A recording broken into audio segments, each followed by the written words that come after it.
Good morning. इस video में हम बात करेंगे नेक्स्ट सेल ऑर्गेनल के बारे में जिसका नाम है गोल्जी एपेरेटस। इसी को आप गोल्जी कॉम्प्लेक्स या गोल्जी बॉडी भी कह के बुला सकते हैं।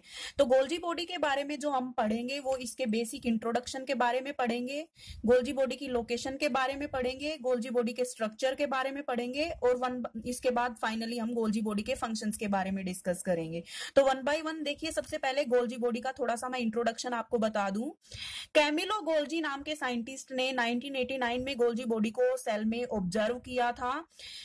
साइंटिस्ट के नाम के बेसिस पे ही इसका नाम गोल्जी बॉडी या गोल्जी एपेरेटस है। तो Golgi body was first discovered by Camillo Golgi in 1989।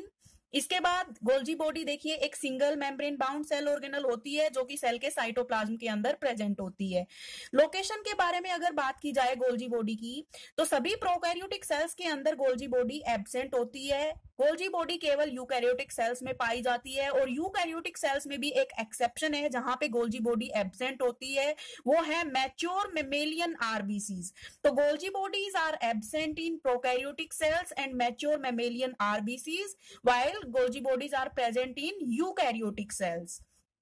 इसके बाद दूसरी चीज, जनरली ऐसा देखा जाता है कि गोल्जी बॉडी का नंबर कितना होता है सेल में। तो गोल्जी बॉडी एक एनिमल सेल के अंदर जनरली एक गोल्जी बॉडी प्रेजेंट होती है, जबकि प्लांट्स के केस में ऐसा नहीं होता। प्लांट सेल्स के केस में क्या होता है कि एक सेल में एक से ज्यादा गोल्जी बॉडीज होती हैं और वो गोल्जी बॉडीज पूरी सेल के अंदर स्कैटर्ड होती हैं।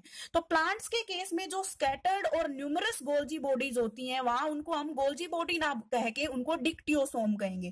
तो अगर आपसे क्वेश्चन पूछा जाए कि डिक्टियोसोम क्या होते हैं, डिक्टियोसोम गोल्जी बॉडीज को ही बोलते हैं लेकिन प्लांट्स के केस में, क्योंकि वहां पे उनका नंबर ज्यादा है और वो सेल के अंदर स्कैटर्ड होती हैं। इसके बाद गोल्जी बॉडी के स्ट्रक्चर के बारे में अगर हम डिस्कस करें तो गोल्जी बॉडी के अंदर ट्यूब्यूल्स होते हैं और वेसिकल्स होते हैं। जो ट्यूब्यूल्स होते हैं गोल्जी बॉडी के वो एक दूसरे के ऊपर पैरेलली प्रेजेंट होते हैं और वो इस तरीके से अरेंज्ड होते हैं कि वो एक पूरा स्टैक फॉर्म करते हैं, एक पाइल फॉर्म करते हैं। तो ये जो स्टैक फॉर्म होता है गोल्जी बॉडी की ट्यूब्यूल्स का, उन स्टैक्स को हम बोलते हैं सिस्टर्नी। तो ये मैंने एक के बाद एक देखिए एक दूसरे के ऊपर ये ट्यूब्यूल्स दिखाए हुए हैं जो एक दूसरे के ऊपर प्रेजेंट हैं और ये पूरा स्टैक इन्होंने फॉर्म किया हुआ है। और जो ये राउंड राउंड स्ट्रक्चर्स आपको दिखाई दे रहे हैं ये वेसिकल्स हैं। अब पूरे स्ट्रक्चर को अगर हम समझें गोल्जी बॉडी के स्ट्रक्चर को, तो गोल्जी बॉडी की दो साइड्स होती हैं, दो फेसेस होते हैं इसके। एक फेस होता है जिसको सिस फेस कहते हैं या कॉन्वेक्स फेस कहते हैं या फॉर्मिंग फेस कहते हैं, और इसके जो ऑपोजिट में फेस होता है गोल्जी बॉडी का उसको ट्रांस फेस या कॉनकेव फेस या मैच्योरेशन फेस बोलते हैं।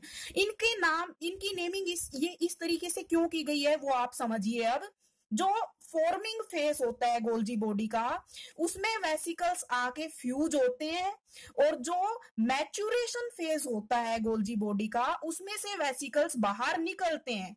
अब मैं आपको नेक्स्ट गोल्जी बॉडी के फंक्शंस जब बताऊंगी तब आपको समझ आएगा कि वेसिकल्स का फ्यूज होना और वेसिकल्स का निकलना इसका क्या मतलब है। यहाँ पे सिर्फ आप गोल्जी बॉडी के स्ट्रक्चर को समझिए। गोल्जी बॉडी के स्ट्रक्चर में मैंने आपको बताया कि गोल्जी बॉडी के अंदर बहुत सारे ट्यूब्यूल्स होते हैं और वेसिकल्स होते हैं। सारे ट्यूब्यूल्स एक दूसरे के ऊपर प्रेजेंट होते हैं पैरेलली और एक दूसरे के ऊपर प्रेजेंट होके वो एक पूरा ढेर जैसा बनाते हैं, एक पाइल सा बनाते हैं या एक स्टैक बनाते हैं जिसको हम सिस्टर्ने बोलते हैं। तो ये तो ट्यूब्यूल्स की अरेंजमेंट दिखाई हुई है और इसके चारों तरफ जो ये आपको राउंडेड स्ट्रक्चर्स नजर आ रहे हैं ये वेसिकल्स हैं। और गोल्जी बॉडी के पूरे गोल्जी एपेरेटस के दो फेसेस के बारे में मैंने बात की, सिस फेस और ट्रांस फेस। सिस फेस का दूसरा नाम कॉन्वेक्स फेस भी है और फॉर्मिंग फेस भी है। ट्रांस फेस का अनदर नेम है कॉनकेव फेस और मैच्योरेशन फेस। अब आप गोल्जी बॉडी के फंक्शंस समझिए। देखिए गोल्जी बॉडी के फंक्शंस आपके सामने एक्सप्लेन करने से पहले मैं आपको बहुत ही सिंपल शब्दों में एक बात बताना चाहती हूँ। गोल्जी बॉडी का काम होता है एंडोप्लाज्मिक रेटिकुलम, जो हमने प्रीवियस सेल ऑर्गेनल के बारे में जिसके बारे में हमने पढ़ा, हमने देखा कि एंडोप्लाज्मिक रेटिकुलम का काम होता है, रफ एंडोप्लाज्मिक रेटिकुलम का काम है प्रोटीन्स बनाना, स्मूथ एंडोप्लाज्मिक रेटिकुलम का काम होता है लिपिड्स और ग्लाइकोजन्स बनाना। तो ये जो जितने भी प्रोडक्ट्स एंडोप्लाज्मिक रेटिकुलम में फॉर्म हुए थे वो सारे प्रोडक्ट्स अब मूव करते हैं गोल्जी बॉडी के पास।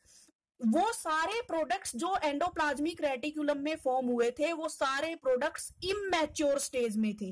उन सारे प्रोडक्ट्स की मैच्योरेशन करने का काम गोल्जी बॉडी का होता है, और मैच्योरेशन करने के बाद उनको पैक करके अपनी डेस्टिनेशन तक पहुंचाना, ये काम गोल्जी बॉडी का होता है। तो देखिए ये जो वेसिकल्स यहाँ पे हमने दिखाए हैं, जिनको मैं बोल रही हूं इमैच्योर वेसिकल्स, इन वेसिकल्स के अंदर वो प्रोडक्ट्स हैं जो एंडोप्लाज्मिक रेटिकुलम में फॉर्म हुए थे। तो ये वेसिकल्स अपने अंदर ऐसे प्रोडक्ट्स लिए हुए हैं जो एंडोप्लाज्मिक रेटिकुलम के अंदर फॉर्म हुए थे।